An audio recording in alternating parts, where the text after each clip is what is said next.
11/4/2025 கர்நாடக மாநில அரசு minimum wage நோட்டிபிகேஷனை அறிவித்திருக்கிறது. அந்த நோட்டிபிகேஷன் அடிப்படையில் இன்றைக்கு ஏஐடியூசி தொழிற்சங்கம் தொடர் போராட்டத்திற்கு அவர்கள் நீதிமன்றத்தில் போட்ட வழக்கிற்கு கிடைத்த மிகப்பெரிய வெற்றியாக ஏஐடியூசி தொழிற்சங்கத்தின் சார்பாக எங்களுடைய மாநில ஏஐடியூசியினுடைய தலைவர்கள் இன்றைக்கு அறிவித்திருக்கிறார்கள். என்ன அந்த அறிவிப்பு என்று சொன்னால், 2022 கர்நாடகாவில் இருக்கக்கூடிய அன்ஸ்கில்டு ஒர்க்கர் மினிமம் வேஜஸ் அடிப்படையில் 31,500 ரூபாய் வழங்க வேண்டும் என்ற ஒரு கோரிக்கையை ஏஐடியூசி தொழிற்சங்கம் வைத்தது.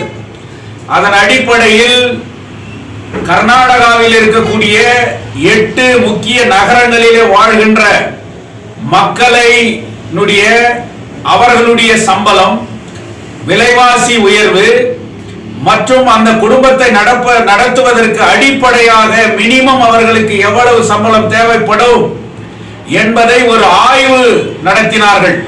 அதன் அடிப்படையில் 8 நகரங்களை ஏஐடியூசி தொழிற்சங்கம் ஆய்வுக்கு எடுத்துக்கொண்டது.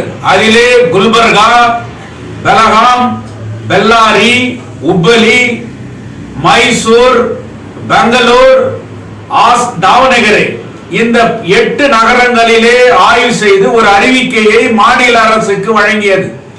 அன்றைக்கு இருந்த பொம்மை அரசு, பிஜேபி அரசு தொழிலாளர்களுக்கு இந்த ஆய்வின் அடிப்படையிலே 31,500 ரூபாய் வழங்க முடியாது, 5% இருந்து 10% வரை ஒரு ஸ்லாபாக தொழிலாளர்களுக்கு வேஜை நாங்கள் வழங்குகிறோம் என்கின்ற உத்தரவை 32 கைட்லைன்ஸை கொண்டார்கள். அதை எதிர்த்து ஏஐடியூசி தொழிற்சங்கம் கர்நாடக உயர்நீதிமன்றத்திலே வழக்கு தொடுத்தது. Single bench Karnataka high court judge இந்தியாவிலே 1992 சுப்ரீம் கோர்ட்டிலே நடந்த அந்த வழக்கின் அடிப்படையில் இவர்களுக்கு வழங்க வேண்டும் என்ற உத்தரவை பிறப்பித்தது. ஆனால் அதை எதிர்த்து கர்நாடக அரசு டிவிஷன் பெஞ்சுக்கு இந்த வழக்கை எடுத்து சென்றது. டிவிஷன் பெஞ்சின் உத்தரவின்படி ஏஐடியூசி தொடுத்த அந்த வழக்கிலே கிடைத்த வெற்றியின் அடிப்படையிலே இன்றைக்கு கர்நாடக அரசு தொழிலாளர்களுக்கு minimum wage unskilled workers 69 category தொழிலாளர்களுக்கு ஒரே நோட்டிபிகேஷனாக அனைவருக்கும் சமமாக இன்றைக்கு ஒரு வேஜ் ரிவிஷனை ஏற்படுத்தி இருக்கிறார்கள். அதன் அடிப்படையில் ஜோன் சி அடிப்படையில் இன்றைக்கு கோலார் மாவட்டத்தை பார்க்கின்ற போது 19,300 ரூபாய் மினிமம் வேஜஸ் வழங்க வேண்டும் என்கின்ற உத்தரவும், பெங்களூர் போன்ற ஏசிடி நகரத்திலே வாழ்கிறவர்களுக்கு 31,056 ரூபாய் இன்றைக்கு கர்நாடக அரசு மினிமம் வேஜ் நிர்ணயம் செய்திருக்கிறது. இதை கோலார் தங்க வயலிலே அன்றைக்கு சிபிஐ டெல்லி செலோ என்கின்ற போராட்டத்திலே தொழிலாளர்களுக்கு குறைந்தபட்ச கூலி மினிமம் வேஜஸ் 31,500 ரூபாய் வழங்க வேண்டும் என்கின்ற போராட்டத்தை நாங்கள் கூட கையில் எடுத்தோம். பவல் தொழிற்சாலை ஒன்று தொழிலாளர்களை அணிதிரட்டி இந்த கோரிக்கை நிறைவேற்ற வேண்டும் என்கின்ற ஒரு போராட்டத்தை கூட நாங்கள் 2022 நடத்தினோம். அன்றைக்கு மத்திய அரசுக்கு கூட அந்த மனுவிலே டெல்லி செலோ போராட்டத்திலே நாங்கள் அதை சொன்னோம்.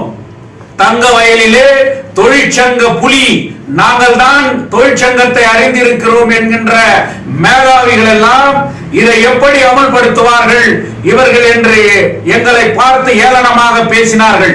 ஆனால் இன்றைக்கு கர்நாடக அரசு ஏஐடியூசியினுடைய வழக்கினுடைய வெற்றியை அதை நாங்கள் அமல்படுத்துகின்றோம் என்று சொல்லி 11/4/2025 மாநில அரசு ஒரு பொதுவான நோட்டிபிகேஷனை வெளியிட்டு இருக்கிறார்கள்.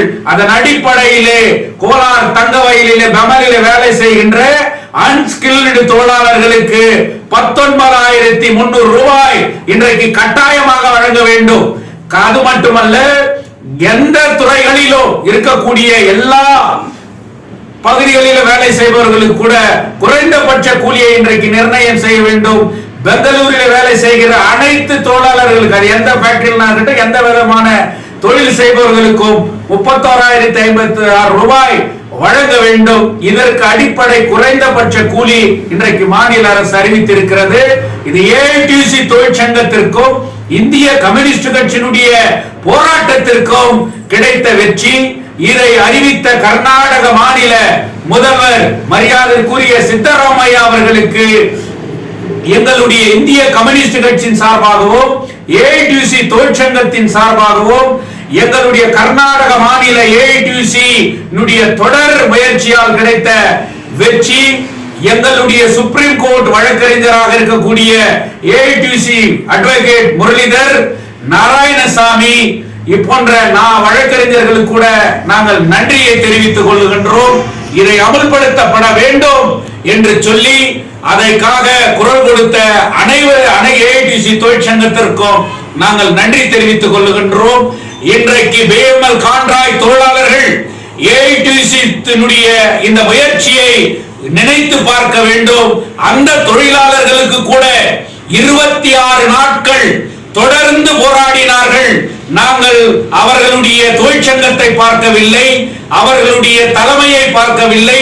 தொழிலாளர்களுடைய நலனோ இந்த மக்களுடைய நலனோ என்ற ஒரே குரலிலே அந்த தொழிலாளர்களுடைய அந்த போராட்டத்திலே இந்திய கம்யூனிஸ்ட் கட்சி பங்கேற்றது. டெல்லி வரை எங்களுடைய பாராளுமன்ற உறுப்பினர்கள் மூலமாக ஆதரவை கொடுத்தோம். இன்றல்ல என்றல்ல உங்களுடைய பிரச்சனைக்காக எந்த நொடியிலும் ஏஐடியூசி தொழிற்சங்கம் ஒன்று திரண்டு உங்களை பாதுகாப்போம். நீங்கள் உங்களுடைய கோரிக்கைகள் வெல்வதற்காக நீங்கள் ஒன்றுபட்டு நின்றால் ஏஐடியூசி தொழிற்சங்கம் BML கான்ட்ராக்ட் தொழிலாளர்களுக்கு அமைக்கப்படும். எங்களுடைய தலைவர்களை அழைத்து வந்து உங்கள் கோரிக்கைகளை நிறைவேற்றுவேன் என்று சொல்லி, நான் உங்களில் ஒருவன் என்று சொல்லி இந்த வெற்றிகரமான இந்த அறிவிப்பை மாநில அரசு தொழிலாளர்களுக்கு ஏஐடியூசி பரிந்துரையை ஏற்றுக்கொண்டமைக்கு மாநில முதல்வருக்கு மீண்டும் ஒரு முறை நன்றி தெரிவித்துக் கொள்கின்றேன்.